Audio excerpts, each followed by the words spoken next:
Welcome, welcome. We are now on chapter 10.3. So this video is all about our gram-negative phyla, specifically the Proteobacteria and Bacteriodetes.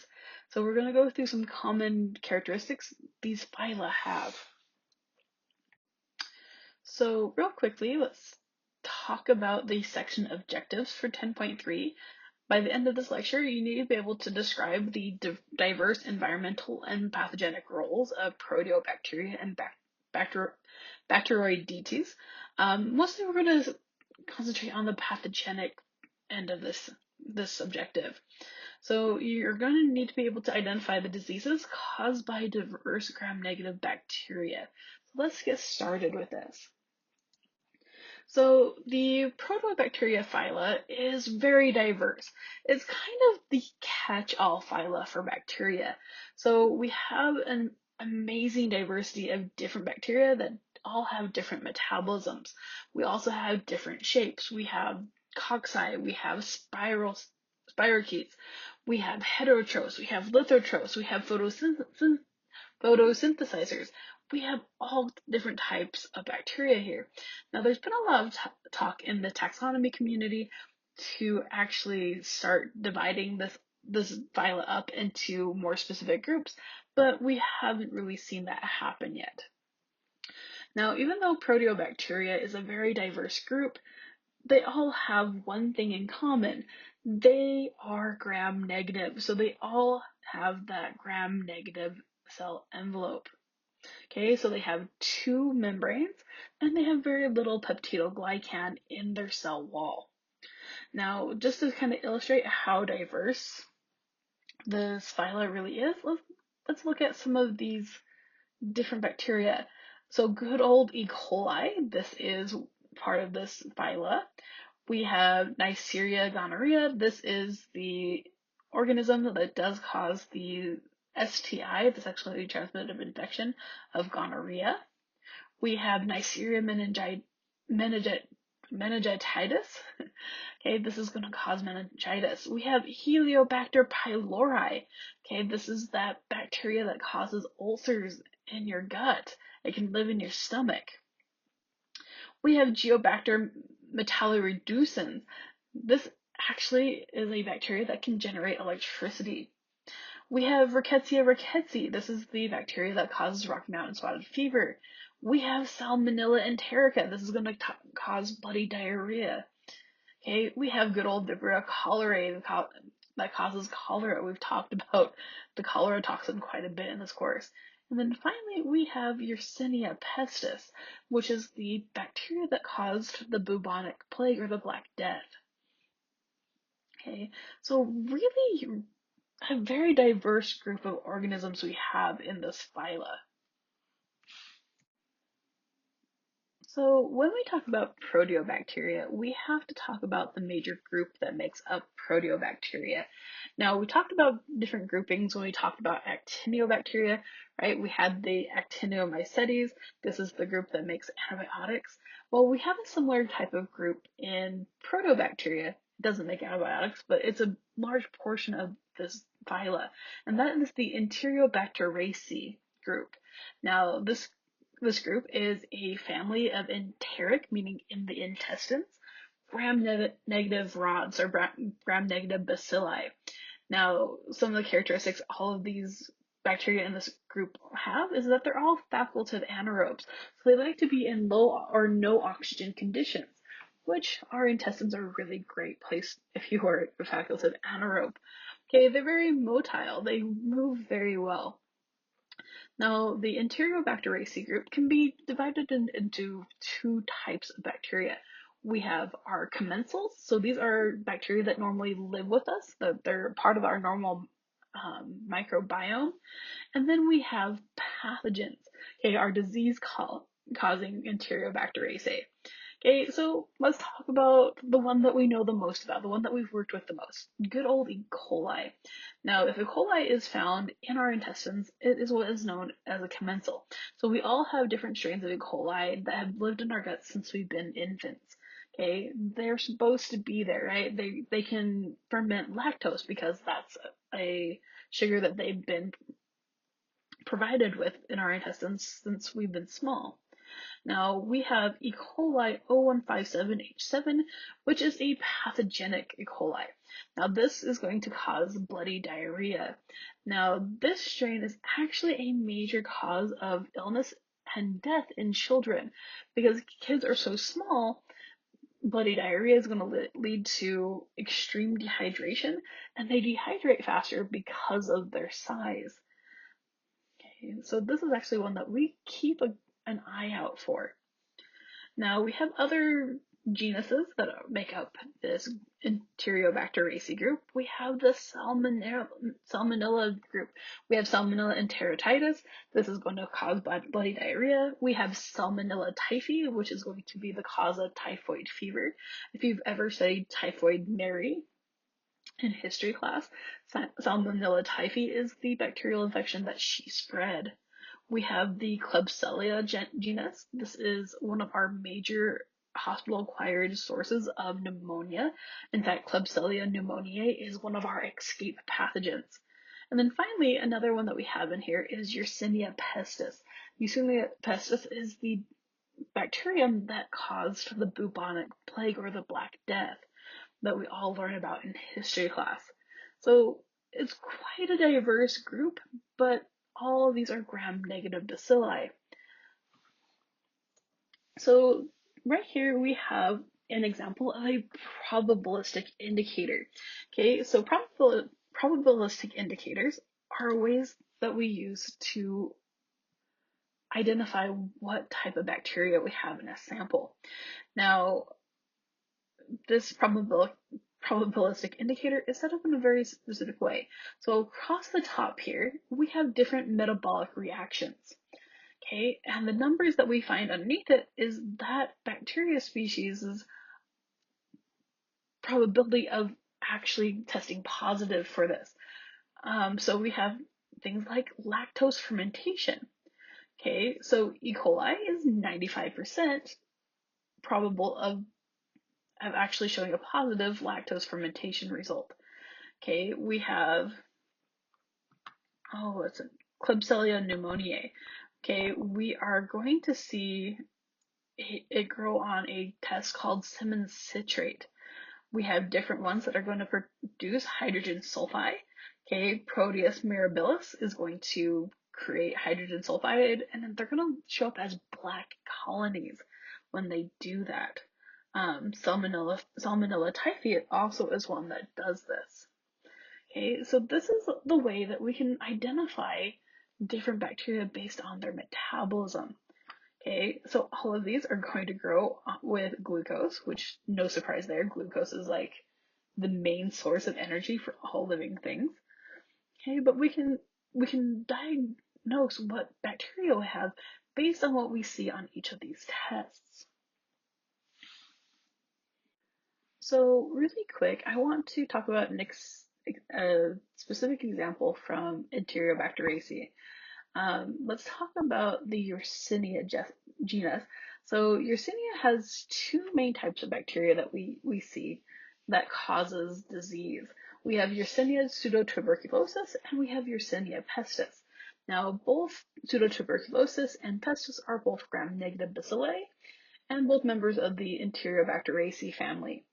Now, even though they both cause disease, they cause disease differently. Now, Yersinia pestis, we know of this as the Black Death, as the bubonic plague. The bubonic plague is transmitted from animals to humans via a insect vector, mainly rat fleas is what's going to do this. Okay, so it's going to create things called buboes or swelling in the lymph nodes, and it's going to be actually very deadly disease. Then we have Yersinia pseudotuberculosis that's going to cause gastrointestinal disease. Okay, it actually mimics appendicitis, where you have that rebounding pain when you palpitate your side. Okay, so this is also transmitted from animals to humans, but by a different route. So Yersinia pestis comes from an insect vector. Yersinia pseudotuberculosis is actually transmitted to humans by our consumption of contaminated food or water, that good old fecal oral route. Okay, so even though that they're part of the same group, they cause disease differently. Now we're going to talk more about Yersinia pestis in this next case history that starts on this next slide.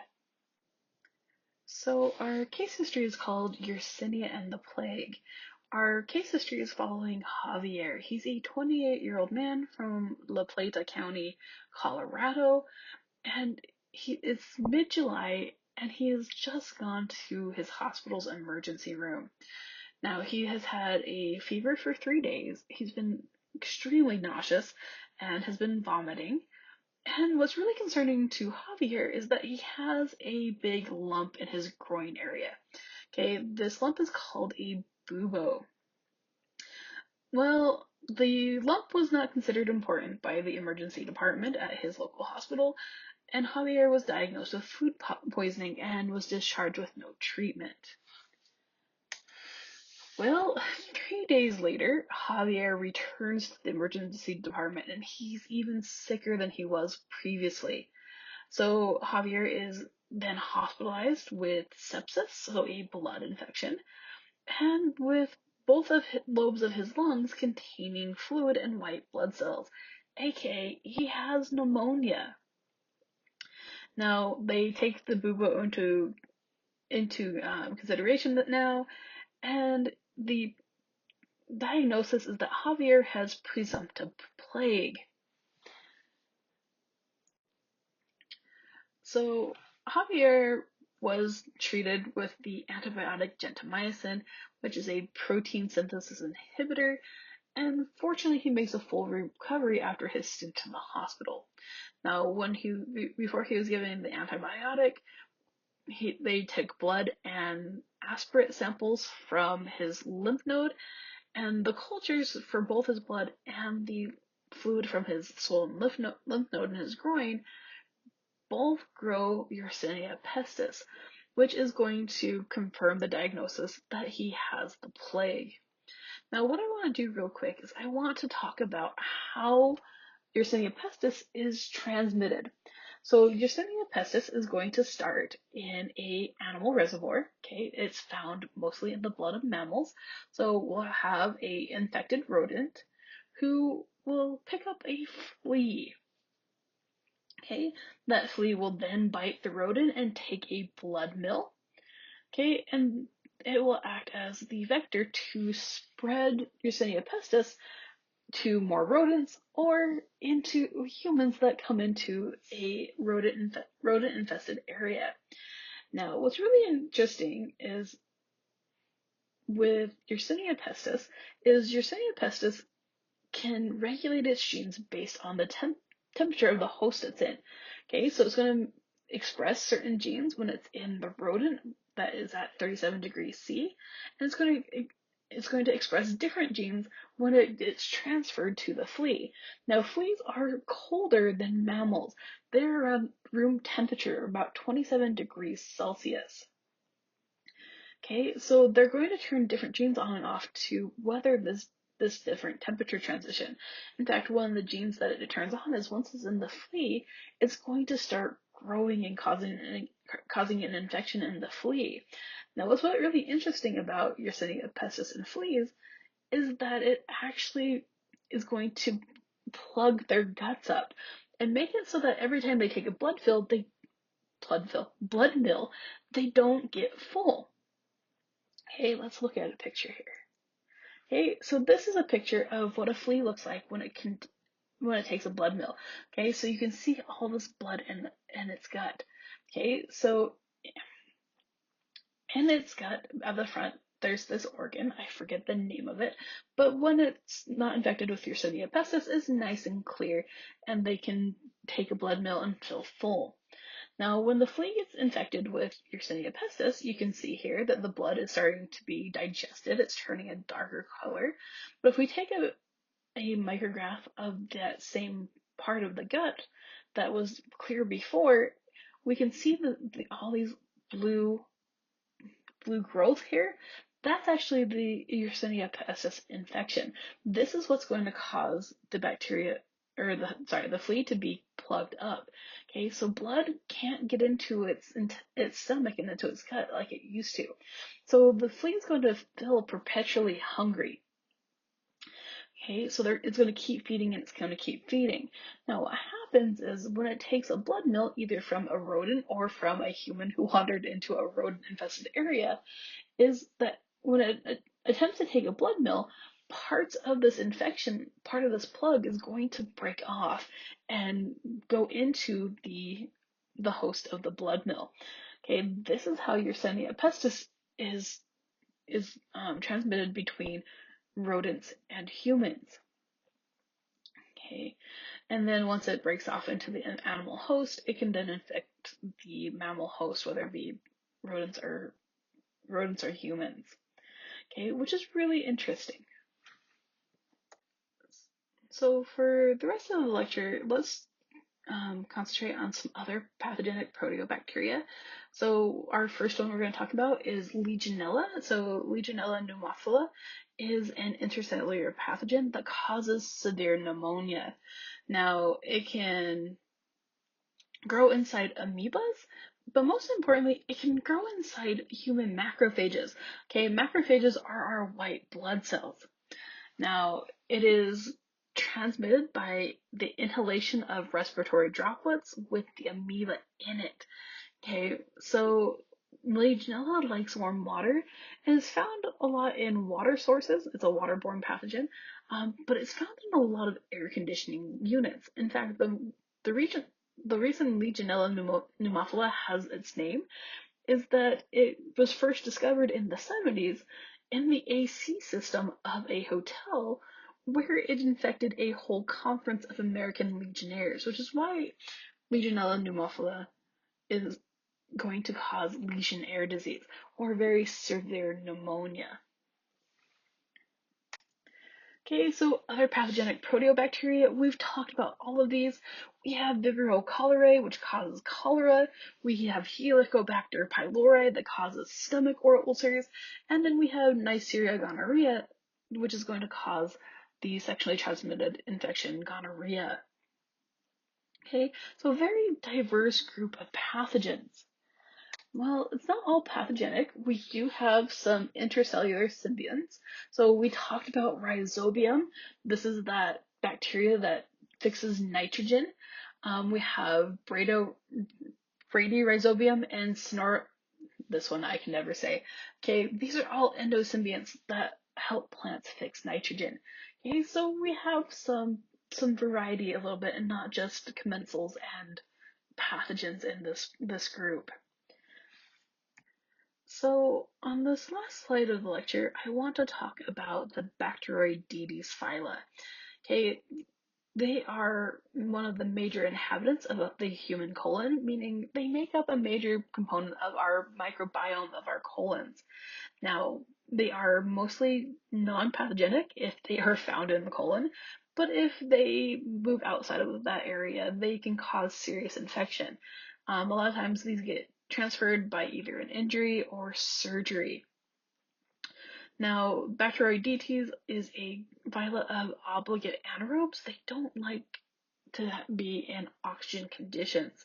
But one of their main superpowers is the fact that they break down or ferment sugar derivatives that we can't break down. Okay, and they also break down toxins. Now, indigestible sugar derivatives are things like cellulose, so the thing that makes up plant cell walls. We can't break cellulose down into glucose on our own, but Bacteroidetes can. In fact, it's projected that Bacteroidetes bacteria are going to provide up to 15% of our daily caloric intake by the fact that they break these sugar derivatives down into things that we can then use, like glucose. Now, Bacteroidetes also has an interesting way to communicate with our immune system. They're going to make a polysaccharide called polysaccharide A, and they can make other communication molecules, but this is going to communicate with our immune system. So they're kind of interesting that way. So that is all for section 10.3. We'll see you in the video for 10.4.